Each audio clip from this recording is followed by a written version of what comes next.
Hello ladies and gentlemen, and welcome back to a Jurassic World Evolution 2 video, where today we aren't discussing the Jurassic World Dominion Motor Expansion DLC, but instead the free version of it, which is Update 5. On December 8th, we'll be getting a brand new free major update to Jurassic World Evolution 2. All you have to do is simply own the game, and everyone will have access to this update on December 8th. However, if you're feeling cheeky enough and have spare cash lying around, feel free to go ahead and buy the Dominion Motor Expansion for $20 US, 20 euros, or £16. This update and DLC will both be releasing on December 8th. However, I feel like I neglected what we had for Update 5. And, talk of the devil, just before I started recording this video, a brand new forum post uploaded from Frontier which gave us an insight of what to expect for this brand new update, and also showcases a really cool image. So I won't make this video too long, because in my previous video we discussed the DLC in its entirety and what to expect before you buy it, and we also discussed the Update 5. Not too much about it, but this video will probably go more in depth about it. So sit back, relax, have a snack whilst watching this, and enjoy some new content. So, the main things to get out of the way: Update 5 will be releasing on December 8th, and it will be free to the public. So there will be brand new maps and new challenge levels right here. You'll be able to enjoy the 5 DFW campaign maps as challenge levels as of Update 5. Once you've achieved 3, 5, 7, 9 and 2 stars respectively across all maps in challenge mode, you'll unlock Arizona Breakout, Washington State Wreckage, Pennsylvania Headquarters, Oregon Avery and California Photography, all of which contain a new combination of challenge conditions. So previously I don't believe we had anything of the sort, but now in challenge mode you can go ahead and try your best in these brand new maps.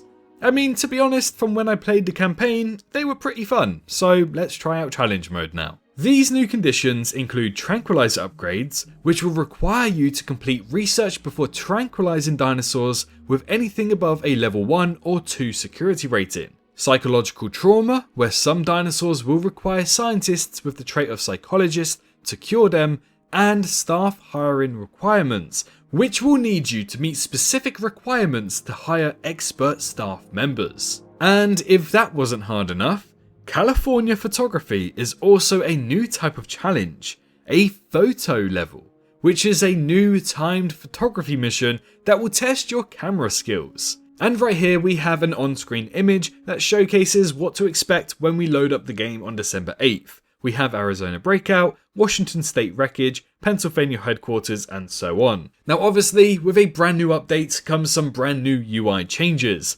something that I actually think is slightly complained about here and there. They will be including a range of UI changes to Update 5, giving you even more control over how you manage your prehistoric species in-game. Now, when you transport a dinosaur, you'll be able to see an icon above the said dinosaur, and it will showcase its likes, dislikes, or what it feels neutral towards, as well as seeing the territories and dinosaurs of that same species within your park. So hopefully you won't be putting dinosaurs in the wrong enclosure. I've done that a fair few times. Once the dinosaur is in your enclosure, selecting the alpha of any particular species will highlight the rest of that species, so you can see how many you have in one enclosure, which actually is quite cool because if you guys didn't know, some dinosaur species can have 2 alphas if you put them on either side of the park. So hopefully selecting one of the alpha will show what other dinosaurs, within its species obviously, is within its pack or herd, and then you select the other alpha and you can see the other dinosaurs within its herd. Something like that would be absolutely awesome, to be honest. You'll also medically be able to sort out your dinosaurs by now controlling your capture teams and assigning tasks to them, where there will be a brand new ailment and tranquilize icon to streamline the process of caring for your dinosaurs with ailments. Alongside these changes, however, Update 5 will also include earlier fight notifications, so you get a little more notice when 2 dinosaurs aren't quite getting along. Oh, thank God. I'll be honest, the amount of times I've been trying to watch fights, and by the time I click on that notification, the fight's over. It's incredible. Lagoon and Avery preview rings will now highlight the map boundary when you place them down, and new notifications when those pesky storms disable your tour vehicles, so you get more notice to get them up and running as soon as possible. Now arguably, the next bit is actually quite intriguing and something I'm very excited for, and it's a lot of content for a free update. This is called the Tiny Dinosaur Behaviors. There are some changes to how your tiny dinosaurs behave and interact coming in this later update.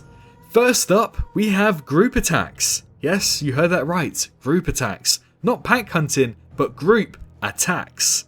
Both Compsognathus and the Morus Intrepidus, which is coming via the DLC, will team up to attack both goats from the feeder and your guests when they manage to escape, which is actually awesome. Hopefully we get some Deer to Stark kind of death scene from the Lost World, where a group of compies can jump on our guests and tear the ever-living shit out of them, let's say. Both Compsognathus and Morus Intrepidus, as well as Lystrosaurus and Oviraptor, will also behave slightly different around different obstacles. They're all getting adjustments to their collision behaviours in Update 5, so that they will now no longer collide with guests or vehicles, which, as I stated in my previous video, may open the possibility to Lystrosaurus being a walk-through exhibit. How awesome would that be?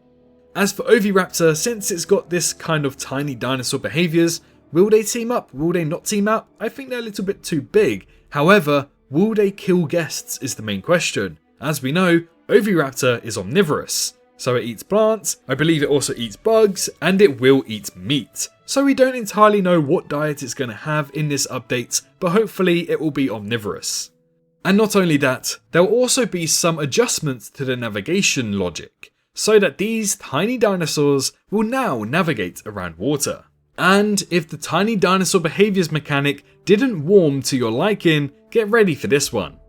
For those of whom own DLCs such as the Camp Cretaceous DLC and the Jurassic World Dominion Biosyn expansion pack, get ready for this bit of information. You'll be able to enjoy some new colouring and pattern options for some of your favourite variants of dinosaurs within Update 5. The Kentrosaurus and the Aranosaurus 2015 variants, both from the Camp Cretaceous pack, as well as the 2022 variant of Dreadnoughtus and Giganotosaurus from the Dominion Biosyn expansion pack, as well as including the Iguanodon 2022 variant coming up in the Molter expansion pack. They will all be getting 12 new body colours and 7 new pattern colour options, which previously, as you guys know, you could only release the variant and what the skin looked like from the movie. Now we can release the variant but also change the skin colour and pattern, as you can see from this brand new image on screen right here, where we have the 2022 variant of the Giganotosaurus with a beige and black skin pattern. It looks incredible, but makes it look much more like an Acrocanthosaurus. And obviously, through the species viewer, you will be able to see these as well. Now, the quality of life updates for Update 5 are the final things that we're going to be discussing in this video. Update 5 comes complete with a whole range of quality of life changes, which we're sure you'll really enjoy utilising in your parks. Tour vehicles will now honk at dinosaurs which are in their way during tours, and any dinosaur which has managed to fall asleep in front of your tour vehicles will now also be more reactive when they're honked at, so your tours can continue along. We've also made some improvements to how lagoon decoration functions in game, including the camera staying below the water surface whilst being rotated, as well as the camera staying in the lagoon when moving into lagoon walls, which just opens up more possibilities with more angles. And yes, that's everything we know so far about the free Update 5 coming December 8th. Obviously we had some brand new images throughout this, where we get to see the Arizona Park, we get to see the UI changes to include this Arizona breakout section, and obviously the main one here, we get a brand new image of the Giganotosaurus 2022 variant. I assume there may be 1 or 2 more changes that we may see once this update goes live, but as of now, this is everything we know about Update 5 before December 8th. If you're excited for this brand new update and DLC, be sure to let me know in the comments what you're most excited about, and leave a like on the video to show your support. Don't forget to also subscribe to the channel to stay up to date on all of the news coming from the Jurassic franchise. But in the meantime, and most importantly, I hope you're all staying safe out there, and I'll see you all in the next one. Bye bye. Hello, hi, you. Did you enjoy the video? Just a little reminder to press that like button and also subscribe. I just want to thank my Patreons for this month on screen right here, as giving me that little extra support really does go a long way. But anyways, I hope you guys have an amazing rest of your day.